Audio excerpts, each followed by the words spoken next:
Hi, I want to talk to you about this ice pack for your knee. I have really bad knees and sometimes they swell and I like to ice them down.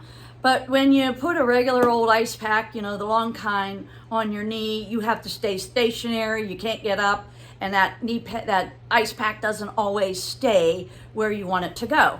So that's why I got this ice pack. It comes in a nice bag that you put it in and then you put it in the freezer. You can also put this in the microwave.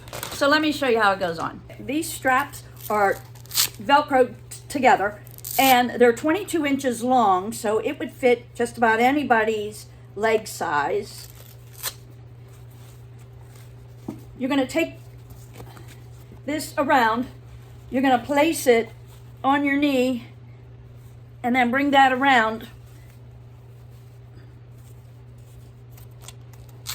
just like so. And now,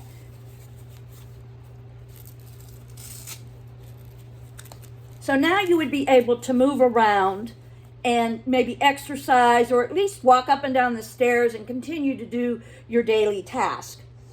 This will stay cold for about 30 minutes, and that's all you really want.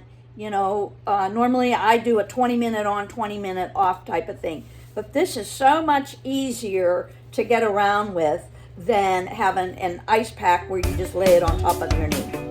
I mean, this is perfect. And that's just my honest opinion.